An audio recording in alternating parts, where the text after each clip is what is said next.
Hello, I'm Debbie Bell-Hosking for FinextraTV at EBADay 2026 in Copenhagen.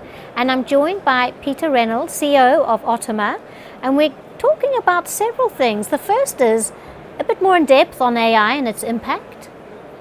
We're going to be looking at vendor dependence or independence from where you are looking from. And then finally, we're going to look at getting more visibility across infrastructure. So there you go. That's quite a wide spread I've done there, Peter. But first of all, welcome. Debbie, thank you for having me. It's lovely to be at EBADay and it's lovely to see you again. I'm getting quite used to being interviewed by you, which is nice. Oh, well, we like to hear that, don't we? Very much. And I've been looking forward to our interview because you usually have quite a nice in-depth take. So to get us rolling, what is your take on the impact of AI on payments modernization? Look, Debbie, I think what we'll see is that the impact of AI in payments modernization is going to be very much similar to the impact we see in our lives on AI. New models, new speed, new cost structures, change. And I'm definitely seeing that today. I think talking to some of the biggest banks in the world who are joining us here today, I see that kind of three levels. I see AI models that banks are using today and have been using for some time having to be incorporated into their payment infrastructure, of course. We don't start from a position at the beginning anymore. We have to kind of catch up with what they've been doing in AI. I see what I would say native AI capabilities banks now expect. So if you're going to have a new payment infrastructure and a bank wants to, I don't know, add a new payment flow, they expect AI to then go and build that code and test that code and implement that code, which I think is right.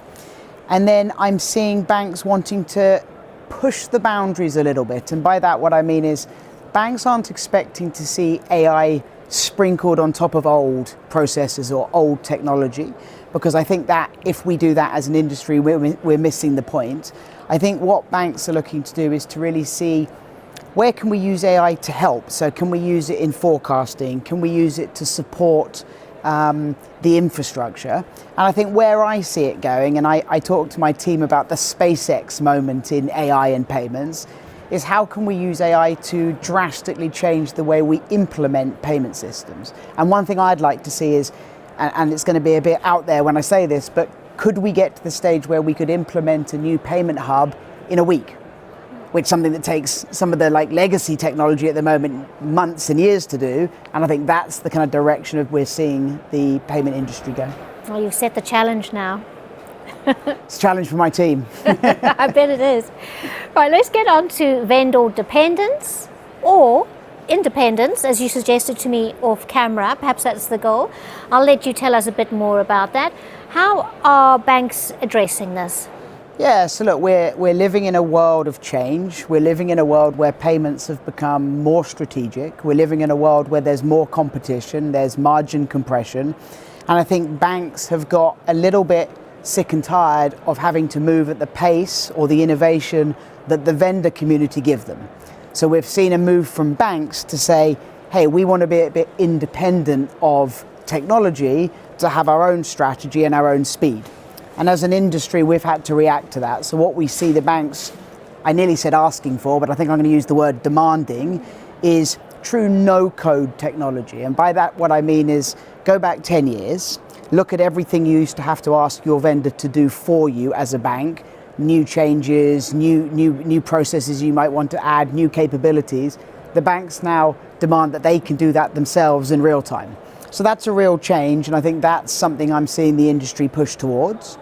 And I'm also seeing banks more and more, and I think this is probably the most interesting thing I've seen today, more and more banks talk about building their own.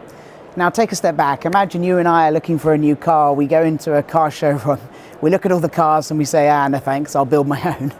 That's not a great vote of confidence in the car industry if we do that. And I think as an industry, we need to reflect on that and realize that in the olden days, we used to say to the banks, leave us to do the cool bits for you and you can do the plumbing. And I think what we're seeing is the banks have realized they need to do the cool bits while being supported, of course, with the clearing, with the different plumbing such as clearing. And so I think that's been a big change. And I think one thing I'm seeing at Otoma is you build a payment hub, and yes, you go and say to the banks, buy my payment hub, but at the same time, you have to be ready to say, hey, build your own, and here's some of the components that we've got that will help you build, and you'll bring in some of your own components. And I think that's one of the major changes. If we were to look at some of these interviews 5 years ago, that would have been a different message. And that's what I'm thinking when I'm listening to you. Before we get on to the next question, it's just I'm sensing we're further down the journey now, and hence everybody's adapting and all the different parties are adapting in terms of their approach. Sure. So let's look again at the banks. How can they gain more visibility across their payments infrastructure? Well, I think I'm going to answer that in two ways, and I'm going to reflect on the point you just said as well. You and I are salespeople at a bank. We go and meet a customer, and a customer says, here's a capability we would like from you, Mr. Bank. The bank quite rightly wants to say, sure, we'll get that for you. So banks firstly want the visibility of their own innovation. So a bank wants to go back and say, hey, when can we deliver this capability for our customer? And they want the answers to be yesterday, of course.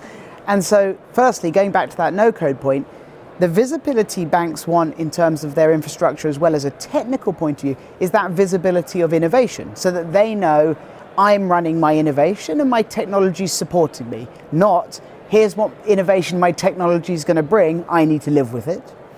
And then secondly, just from a technical point, if you think about why don't we have visibility? Over the last 10 years, we've built payment stacks with Band-Aid, with message transformation, with dashboard, with this system and that system. And so it's not that visibility is hard, it's that visibility doesn't work when you've got this incredibly complex payment stack. So what we need to do in this world where we have had a technology revolution is, as an industry, we've got to provide banks with easy to implement, 1 week, I hope, Oh my God, that's your one challenge. day, easy to implement, easy to use, easy to support yourself, going back to your vendor independence point, where you can very easily see your whole payment infrastructure.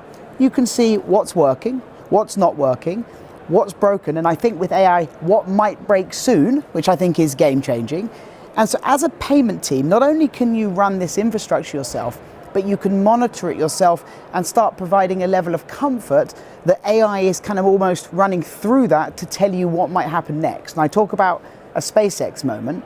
To me, in the payment infrastructure space, we're looking for technology that says, hey, Mr. Bank, this could be a problem next week because you know it's the end of the month and you run all your payroll. This doesn't look like it's tested as much as it should. So we've tested it and now it's ready. And I think these are the conversations that I'm hearing in the halls that wouldn't have been realistic 5 years ago. So not just reacting to, but foresight. 100%. I really do believe that's where we're going. Peter, as always, that has been intriguing. And I look forward not only to watching the space, but hearing what you have to say next. And also about that challenge you've said. So thank you for being here. Debbie, thank you. And I'd be delighted to see you at the next EBA and we can touch base on how it's going.